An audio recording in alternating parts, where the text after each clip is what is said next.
இயேசு கிறிஸ்துவில் பிரியமுள்ள சகோதர சகோதரிகளே, அன்னையுடைய அன்பு பிள்ளைகளே, இயேசுவின் இனிய நாமத்தில் உங்கள் அனைவருக்கும் என் இனிய காலை வணக்கம். இன்று திங்கட்கிழமை, இன்றைய நாள் இனிய நாளாக ஆஸ்வதிக்கப்பட்ட நாளாக அமையட்டும். பிரியமான சகோதர சொல்லி, இன்று நோன்பை பற்றி ஆண்டவர் தெளிவாக கூறுகிறார். சீடர்கள் ஏன் நோன்பு இருப்பதில்லை என்பதற்கு விளக்கமும் கூறுகிறார். 2000 ஆண்டுகளுக்கு முன்பு நோன்பு இருக்கும் வழக்கம் மக்கள் மத்தியில் இருந்திருக்கின்றது. பரிசேயர் மத பெரியவர்கள் எல்லாம் அடிக்கடி நோன்பு இருந்தார்கள். ஆனால் அவர்கள் மற்றவர்கள் பார்க்க வேண்டும் என்பதற்காகவே நோன்பு இருந்தார்கள்.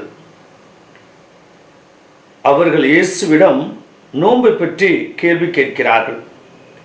இயேசு அங்கே ஒரு அழகான உருவகத்தை பயன்படுத்துகிறார். மணமகன் இருக்கும்போது அவருடைய நண்பர்கள் நோன்பு இருக்க மாட்டார்கள். எப்போதும் மணமகன் அவர்களை விட்டு பிரிகிறாரோ அப்போது அவர்கள் துக்கம் கடைபிடிப்பார்கள். உண்மையான நோன்பு என்பது கடவுளுக்கும் நமக்கும் உள்ள அன்பையும் நமக்கும் பிறருக்கும் உள்ள அன்பை விரிவாக்குவது. உண்மையான ஆன்மீகமே நோன்பாகும். ஆன்மீக வளர்ச்சிக்காக நோன்பு இருக்க வேண்டுமே ஒழிய பழக்க வழக்கத்திற்கு செய்யும் நோன்பு அது பயனற்றதாக மாறிவிடுகின்றது. நம்முடைய நோன்பு, திருப்பயணம், நேர்ச்சைகள் அனைத்தும் எத்தகைய நோக்கத்தில் செய்கிறோம் என்பதை சிந்திக்க இயேசு நம்மை அழைக்கின்றார். மனமாற்றத்தின் வெளி அடையாளம்தான் நோன்பாக இருக்க முடியும் என்றால் அது மிகையாகாது.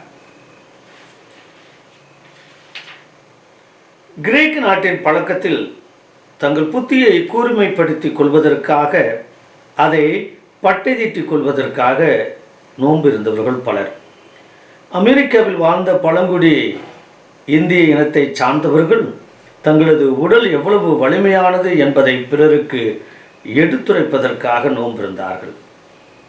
பழங்காலத்தில் ரஷ்யாவில் தெய்வங்களின் ஓவியங்களை தீட்டியவர்கள் தங்கள் வரைகின்ற ஓவியம் மிக அழகாக இருக்க வேண்டும் என்பதற்காக நோம்பிருந்தார்கள். கடவுளின் மகனது வருகை விரைவில் நிகழ வேண்டும் என்பதற்காக நோம்பிருந்தார்கள் யூதர்கள்.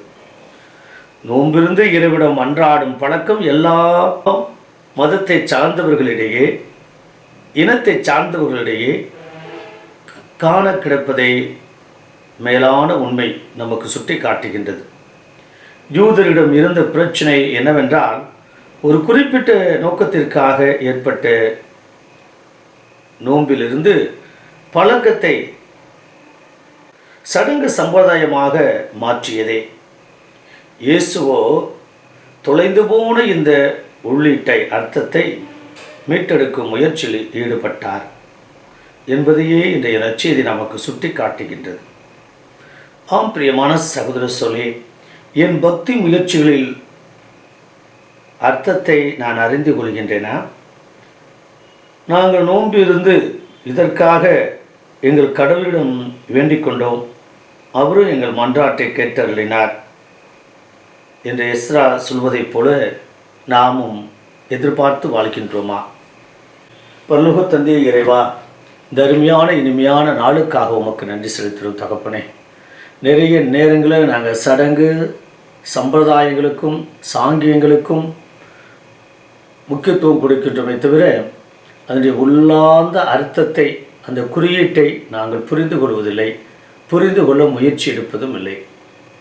இதோ இந்த அருமையான நாளில் எங்களுக்கு கற்றுத்தாரும் ஐயா. நோம்பிருப்பது உடல் அளவில் மனதளவில் நல்லதே. 15 நாளுக்கு ஒரு முறை உண்ணான் நோம்பிருந்து உம்மை வழிபட வேண்டும் என்பதுதான். உணவுக்கு முக்கியத்துவம் கொடுக்கக்கூடிய, உடலுக்கு முக்கியத்துவம் கொடுக்கக்கூடிய மக்களாய் வாழ ஆற்றலை, வல்லமையும் அறிவையும் தரும்படி எங்கள் ஆண்டவராய் இயேசு கிறிஸ்துவின் நாமத்தில் ஜெபிக்கிறோம் நல்ல பிதாவே. ஆமென்.